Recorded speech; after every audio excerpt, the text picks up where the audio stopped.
ओम नमः शिवाय। शिवजी सदा सहाय। ओम नमः शिवाय। गुरुजी सदा सहाय। गुरुजी महाराज का भोलेनाथ का ध्यान करते हुए आज हम रुद्र संहिता पंचम युद्ध खंड का 55 से 59 तक का अध्याय पढ़ेंगे। तो आइए शुरू करते हैं। श्री कृष्ण द्वारा बाण की भुजाओं का काटा जाना। सिर काटने के लिए उद्यत हुए श्री कृष्ण को शिव को रोकना और उन्हें समझाना। श्री कृष्ण का परिवार समेत द्वारका को लौट जाना। बाण का तांडव नृत्य द्वारा शिव को प्रसन्न करना। शिव द्वारा उन्हें अन्यान्य वरदानों के साथ महाकाल तत्व की प्राप्ति। सनत कुमार जी कहते हैं, महाप्रयाग व्यास जी, लोक लीला का अनुसरण करने वाले श्री कृष्ण और शंकर की उस परम अद्भुत कथा का श्रवण करो। तात जब भगवान रुद्र लीलावश पुत्रों और गणों सहित सो गए, तब दैत्यराज बाण श्री कृष्ण के साथ युद्ध करने के लिए प्रस्थित हुआ। उस समय कुंभांड उसके अश्रों की बागडोर संभाले हुए था और वह नाना प्रकार के शस्त्रों से सज्जित था। फिर वह महाबली बलिपुत्र भीषण युद्ध करने लगा। इस प्रकार उन दोनों में चिरकाल तक बड़ा घोर संग्राम होता रहा। क्योंकि विष्णु के अवतार श्री कृष्ण शिवरूप ही थे और उधर बलवान बाणासुर उत्तम शिव भक्त था। मुनीश्वर तदंतर वीर्यवान श्री कृष्ण, जिन्हें शिव की आज्ञा से बल प्राप्त हो चुका था, चिरकाल तक बाण के साथ युद्ध करके अत्यंत कुपित हो गए। तब शूरवीरों का संहार करने वाले भगवान श्री कृष्ण ने शंभु के आदेश से शीघ्र ही सुदर्शन चक्र द्वारा बाण की बहुत सी भुजाओं को काट डाला और अंत में उसकी अत्यंत सुंदर भुजाएं ही अवशेष रह गई और शिव जी की कृपा से शीघ्र ही उसकी व्यथा भी मिट गई। जब बाण की स्मृति लुप्त हो गई और वीर भाव को प्राप्त हुए श्री कृष्ण उसका सर काटने के लिए उद्यत हुए, तब शंकर जी मोह निद्रा को त्याग कर उठ खड़े हुए और बोले। रुद्र ने कहा, देवकी नंदन, आप तो सदा से मेरी आज्ञा का पालन करते आए हैं। भगवान, मैंने पहले आपको जिस काम के लिए आज्ञा दी थी वह तो आपने पूरा कर दिया। अब बाण का शिर छेदन मत कीजिए और सुदर्शन चक्र को लौटा दीजिए। मेरी आज्ञा से यह चक्र सदा मेरे भक्तों पर अमोघ रहा है। गोविंद, मैंने पहले ही आपको युद्ध में अनिवार्य चक्र और जय प्रदान की थी। अब आप इस युद्ध से निर्वत हो जाइए। लक्ष्मीक्ष, पूर्व काल में भी तो आपने मेरी आज्ञा के बिना दधीच, वीरवर रावण और ताराक्ष के पुरों पर चक्र का प्रयोग नहीं किया था। जनार्दन, आप तो योगीश्वर, साक्षात परमात्मा और संपूर्ण प्राणियों के हित में रत रहने वाले हैं। आप स्वयं ही अपने मन से विचार कीजिए। मैंने इसे वर दे रखा है कि तुझे मृत्यु का भय नहीं होगा। मेरा वचन सदा सत्य होना चाहिए। मैं आप पर परम प्रसन्न हूँ। हरे, बहुत दिनों पूर्व यह गर्व से भरकर उन्मत्त हो उठा और अपने आप को भूल गया। तब अपनी भुजाएं खुजलाता हुआ यह मेरे पास पहुंचा और बोला, मेरे साथ युद्ध कीजिए। तब मैंने इसे शाप देते हुए कहा, थोड़े ही समय में तेरी भुजाओं का छेदन करने वाला आएगा। तब तेरा सारा गर्व गल जाएगा। मेरी ही आज्ञा से तेरी भुजाओं को काटने वाले ये श्रीहरि आए हैं। अब आप युद्ध बंद कर दीजिए और वर वधू को साथ ले अपने घर को लौटिए। यूँ कहकर महेश्वर ने उन दोनों में मित्रता करा दी और उनकी आज्ञा में पुत्र और गणों के साथ अपने निवास स्थान को चले गए। सनत कुमार जी कहते हैं, मुने शंभु का कथन सुनकर अक्षर शरीर वाले श्री कृष्ण ने सुदर्शन चक्र को लौटा और विजय श्री से सुशोभित हो वे बाणासुर के अंतःपुर में पधारे। वहाँ उन्होंने उषा सहित अनिरुद्ध को आश्वासन दिया और बाण द्वारा दिए गए अनेक प्रकार के रत्न समूहों को ग्रहण किया। उषा की सखी परम योगिनी चित्रलेखा को पाकर तो श्री कृष्ण को महान हर्ष हुआ। इस प्रकार शिव के आदेशानुसार जब उनका सारा कार्य पूर्ण हो गया, तब में श्रीहरि हृदय से शंकर को प्रणाम कर और बलि पुत्र बाणासुर की आज्ञा ले परिवार समेत अपने पुरी को लौट गए। द्वारका में पहुंचकर उन्होंने गरुड़ को विदा कर दिया। फिर हर्षपूर्वक मित्रों से मिले और स्वेच्छानुसार आचरण करने लगे। इधर नंदीकेश्वर ने बाणासुर को समझाकर यह कहा, भक्त शार्दुल, तुम बारंबार शिव जी का स्मरण करो। में भक्तों पर अनुकंपा करने वाले हैं, अतः उन आदि गुरु शंकर के मन को समाहित करके नित्य उनका महोत्सव करो। जब द्वेष रहित हुआ महामनस्वी बाण नंदी के कहने से धैर्य धारण करके तुरंत ही शिव स्थान को गया। वहाँ पहुंचकर उसने नाना प्रकार के स्रोतों द्वारा शिव जी की स्तुति की और उन्हें प्रणाम किया। फिर वह पादों से ठुमकी लगाते हुए और हाथों घुमाते हुए नाना प्रकार के आलिड और प्रतालिड आदि प्रमुख स्थानकों द्वारा सुशोभित नृत्यों में प्रधान तांडव नृत्य करने लगा। उस समय वह हजार प्रकार से मुख द्वारा बाजा बजा रहा था और बीच में बाहों को मटकाकर तथा सिर को कपाकर सहस्त्रों प्रकार के भाव भी प्रकट करता जा रहा था। इस प्रकार नृत्य में मस्त हुए महाभक्त बाणासुर ने महान नृत्य करके नतमस्तकों त्रिशूलधारी चंद्रशेखर भगवान रुद्र को प्रसन्न कर लिया। तब नाच गान के प्रेमी भक्तवत्सल भगवान हर्षित होकर बाण से बोले। रुद्र ने कहा, बलिपुत्र प्यारे बाण, तेरे नृत्य से मैं तो संतुष्ट हो गया हूँ। अतः दैत्येंद्र, तेरे मन में जो अभिलाषा है उसके अनुरूप वर मांग ले। अनंत कुमार जी कहते हैं, मुनि शंभु की बात सुनकर दैत्यराज बाण ने इस प्रकार वर मांगा, मेरे घाव भर जाएं, वायु युद्ध की क्षमता बनी रहे, मुझे अक्षय गणनात्व प्राप्त हो, शोणितपुर में उषापुत्र अर्थात मेरे दोहित्र का राज्य हो, देवताओं से तथा विशेष करके विष्णु से मेरा वैर भाव मिट जाए, मुझे रणगुण और तमोगुण से युक्त दूषित दैत्य भाव का पुनः उदय न हो, इस मुझ में सदा निर्विकार शंभु भक्ति बनी और शिव भक्तों पर मेरा स्नेह और समस्त प्राणियों पर दया भाव रहे। शंभु से वरदान मांगकर बलिपुत्र महासुर बाण अंजलि बांधे रुद्र की स्तुति करने लगा। उस समय उसके नेत्रों में प्रेम के आंसू छलक आए थे। तदंतर जिसके सारे अंग प्रेम से प्रफुल्लित हो उठे थे, वह बालीनंदन बाणासुर ईश्वर को प्रणाम करके मौन हो गया। अपने भक्त बाण की प्रार्थना सुनकर भगवान शंकर तुझे सब कुछ प्राप्त हो जाएगा यूँ कहकर वहीं अंतर्ध्यान हो गए। तब शंभु की कृपा से महाकाल तत्व को प्राप्त हुआ। रुद्र के अनुचर बाण परमानंद में निमग्न हो गया। व्यास जी, इस प्रकार मैंने संपूर्ण भवनों में नित्य क्रीड़ा करने वाले समस्त गुरुजनों की भी सद्गुरु शूलपाणी भगवान शंकर का बाण विषयक चरित्र जो परम उत्तम है, कर्ण प्रिय मधुर वचनों द्वारा तुमसे वर्णन कर दिया। इस प्रकार 55 से 56वां अध्याय समाप्त। ओम नमः शिवाय। शिव जी सदा सहाय। ओम नमः शिवाय। गुरु जी सदा सहाय। गजासुर की तपस्या, वर प्राप्ति और उसका अत्याचार, शिव द्वारा वध, उसकी प्रार्थना से शिव का उसका चरम धारण करना और कृतिवासा नाम से विख्यात होना तथा कृतिवासेश्वर लिंग की स्थापना करना।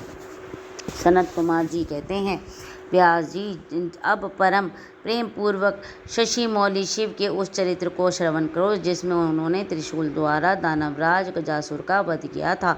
गजासुर महिवासुर का पुत्र था। जब उसने सुना कि देवताओं से प्रेरित होकर देवी ने मेरे पिता को मार दिया है, तब उसका बदला लेने की भावना से उसने घोर तप किया। उसके तप से ज्वाला से सब जलने लगे। देवताओं ने जाकर ब्रह्मा जी से अपना दुख कहा। तब ब्रह्मा जी ने उसके सामने प्रकट होकर उसके प्रार्थनानुसार उसे वरदान दे दिया कि वह काम के वश होने वाले किसी भी स्त्री या पुरुष को नहीं मारेगा, महाबली और सबसे अजय होगा। वर पाकर वह गर्भ में भर गया। सब दिशाओं और सब लोकपालों के स्थान पर उसने अधिकार कर लिया। अंत में भगवान शंकर की राजधानी आनंदवन काशी में जाकर वह सबको सताने लगा। देवताओं ने भगवान शंकर से प्रार्थना की, शंकर काम विजयी हैं ही। उन्होंने घोर युद्ध से उसे हराकर त्रिशूल में पिरो लिया। तब उसने भगवान शंकर का स्तवन किया। शंकर ने उस पर प्रसन्न होकर इच्छित वर मांगने को कहा। तब गजासुर ने कहा, दिगंबर स्वरूप महेशान, यदि आप मुझ पर प्रसन्न हैं तो अपने त्रिशूल की अग्नि से पवित्र हुए मेरे इस चर्म को आप सदा धारण किए रहें। विभो, मैं पुण्य गंधों की निधि हूँ, इसलिए मेरा चर्म चिरकाल तक उग्र तप रूपी अग्नि की ज्वाला में पड़कर भी दग्ध नहीं हो। दिगंबर, यदि मेरा यह चर्म पुण्यवान न होता तो रणांगण में इसे आपके अंगों का संग कैसे प्राप्त होता। शंकर, यदि आप तुष्ट हैं तो मुझे इस एक दूसरा वर और दीजिए, आज से आपका नाम कृतिवासा विख्यात हो जाए। सनत कुमार जी कहते हैं, मुनि गजासुर की बात सुनकर भक्तवत्सल शंकर ने परम प्रसन्नतापूर्वक महिषासुर नंदन गज से कहा, तथास्तु, अच्छा ऐसा ही होगा। तदंतर प्रसन्न आत्मा भक्त प्रिय महेशान उस दानव गज से जिसका मन भक्ति के कारण निर्मल हो गया था पुनः बोले। ईश्वर ने कहा, दानवराज, तेरा वह पावन शरीर मेरे इस मुक्ति साधन क्षेत्र काशी में मेरे लिंग के रूप में स्थित हो जाए। इसका नाम कृतिशाश्वेश्वर होगा। यह समस्त प्राणियों के लिए मुक्तिदाता, महान पातकों का विनाशक, संपूर्ण लिंगों में शिरोमणि और मोक्षप्रद होगा। यों कहकर देवेश्वर दिगंबर शिव ने गजासुर के उस विशाल चर्म को लेकर ओढ़ लिया। मुनीश्वर, उस दिन उसको बहुत बड़ा उत्सव मनाया गया। काशी निवासी सारी जनता तथा प्रथमगण हर्षमग्न हो गए। ब्रह्मा और विष्णु आदि देवताओं का मन हर्ष से परिपूर्ण हो गया। ये हाथ जोड़कर महेश्वर को नमस्कार करके उसकी स्तुति करने लगे। इस प्रकार 57वां अध्याय समाप्त। ओम नमः शिवाय। शिवजी सदा सहाय। ओम नमः शिवाय। गुरुजी सदा सहाय। दुंदुभिनिहार्द नामक दैत्य का व्याघ्र रूप से शिव भक्त पर आक्रमण करने का विचार और शिव द्वारा उसका वध। सनत कुमार जी कहते हैं, व्यास जी, अब मैं चंद्रमौली के उस शरीर का वर्णन करूंगा जिसमें शंकर जी ने दुंदुभिनार्द नामक दैत्य को मारा था। तुम सावधान होकर श्रवण करो। दिति पुत्र महाबली हिरण्याक्ष के विष्णु द्वारा मारे जाने पर दिति को बहुत दुख हुआ। तब वह देवशत्रु दुंदुभिनी हरियात ने उसको आश्वासन देकर यह निश्चय किया कि देवताओं के लिए बल ब्राह्मण है, ब्राह्मण नष्ट हो जाएंगे तो यज्ञ नहीं होंगे और यज्ञ न होने पर देवता आहार पाने से निर्बल हो जाएंगे। तब मैं उन पर सहज ही विजय पालूंगा। यूँ विचार करके वह ब्राह्मणों को मारने लगा। ब्राह्मणों का प्रधान स्थान वाराणसी है, यही सोचकर वह काशी पहुंचा और वन में वंचर बनकर समिधा लेते हुए, जल में जलचर बनकर स्नान करते हुए और रात में व्याघ्र बनकर सोते हुए ब्राह्मणों को खाने लगा। एक बार शिवरात्रि के अवसर पर एक भक्त अपनी पर्णशाला में देवादिदेव शंकर का पूजन करके ध्यानस्थ बैठा था।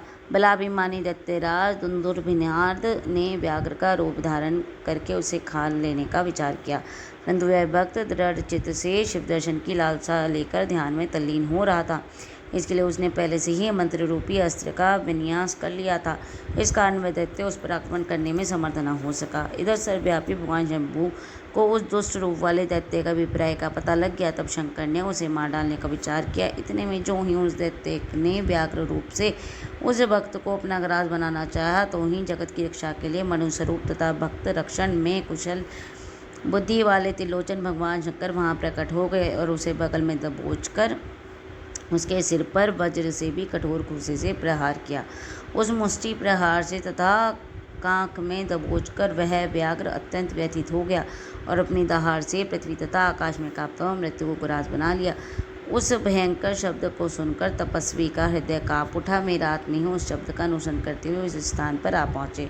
वहाँ परमेश्वर शिव को बगल में उस पापी को दबाए हुए देखकर सब लोग उनके चरणों में पड़ गए और जब जय जयकार करते हुए उनकी स्तुति करने लगे। तदंतर महेश्वर ने कहा, जो मनुष्य यहाँ कर श्रद्धापूर्वक मेरे इस रूप का दर्शन करेगा, निसंदेह मैं उसके सारे उपद्रवों को नष्ट कर दूंगा। जो मानव इस चरित्र का सुनकर और हृदय में मेरे इस लिंग का स्मरण करके संग्राम में प्रवेश होगा, वह अवश्य विजय की प्राप्ति होगी। मुने, जो मनुष्य व्यागेश्वर का प्राकट्य के संबंध में रखने वाले इस परमोत्तम चरित्र को सुनेगा अथवा दूसरों को सुनाएगा, पढ़ेगा या पढ़ाएगा, वह अपनी समस्त मनोवांछित वस्तुओं को प्राप्त कर लेगा और अंत में समस्त दुखों से रहित होकर मोक्ष का भागी होगा। शिवलीला संबंधी अमृतमय अक्षरों से परिपूर्ण यह अनुपम आख्यान स्वर्ग, यश और आयु को देने वाला और पुत्र पौत्र की वृद्धि करने वाला है। इस प्रकार 58वां अध्याय समाप्त। ओम नमः शिवाय। शिवजी सदा सहाय। ओम नमः शिवाय। गुरुजी सदा सहाय। विदल और उत्पल नामक दैत्यों का पार्वती पर मोहित होना और पार्वती का कंदुक प्रहार द्वारा उनका काम तमाम करना। कंदुकेश्वर की स्थापना और उनकी महिमा। सनत कुमार जी कहते हैं, व्यास जी, जिस प्रकार परमेश्वर शिव के संकेत से दैत्य को लक्ष्य कराकर अपनी प्रिया द्वारा उसका वध कराया था, उसी प्रकार उनके उस चरित्र को तुम प्रेम पूर्वक श्रवण करो। विदल और उत्पल नाम के दो दैत्य थे। उन्होंने ब्रह्मा जी से किसी पुरुष के हाथ से न मरने का वर प्रदान कर उन देवताओं को जीत लिया था। तब देवताओं ने ब्रह्मा जी के पास जाकर अपना दुख सुनाया। उनकी कष्ट कहानी सुनकर ब्रह्मा ने उनसे कहा, तुम लोग शिवा सहित शिव का आदरपूर्वक स्मरण करके धैर्य धारण करो। इन दोनों दैत्य निश्चय ही देवों के हाथों मारे जाएंगे। शिवा सहित शिव परमेश्वर कल्याण करता और भक्तवत्सल है, मैं शीघ्र ही तुम लोगों का कल्याण करेंगे। सनत कुमार जी कहते हैं, मुनि देवों से योग कर ब्रह्मा जी शिव का स्मरण करते हुए मौन हो गए। तब देवगण भी आनंदित होकर अपने में धाम को लौट गए।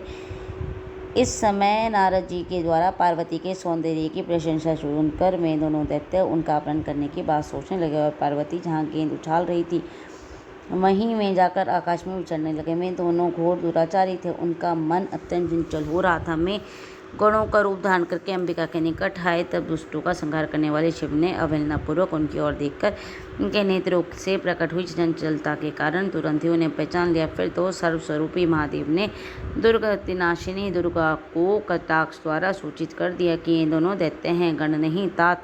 तब पार्वती ने अपने स्वामी महाकौतुकी परमेश्वर शंकर के उस नेत्र संकेत को समझ गई। तदंतर सर्वज्ञ शिव की अर्धांगिनी पार्वती ने उस संकेत को समझकर उसी गेंद के एक साथ ही उन दोनों पर चोट की। तब महादेवी की गेंद से आहत होकर वे दोनों महाबली दुष्ट दैत्य चक्कर काटते हुए उसी प्रकार बोतल पर गिर पड़े, जैसे वायु के झोंके से चंचल होकर दो पके हुए ताड़ के फल अपनी डंठल पर टूटकर गिर पड़ते हैं, अथवा जैसे वज्र के आघात से महागिरी के दो शिखर ढह जाते हैं। इस प्रकार कार्य करने के लिए उद्यत उन दोनों महादैत्यों को धराशायी करके वह गेंद लिंग रूप में परिणत हो गया। समस्त दुष्टों का निवारण करने वाला वह लिंग कंदुकेश्वर के नाम से विख्यात हुआ और जेठेश्वर के समीप स्थित हो गया। काशी में स्थित कंदुकेश्वर लिंग दुष्टों का विनाशक, भोग मोक्ष को प्रदाता और सर्वदा सत्पुरुषों को समस्त कामना को पूर्ण करने वाला है। जो मनुष्य इस अनुपम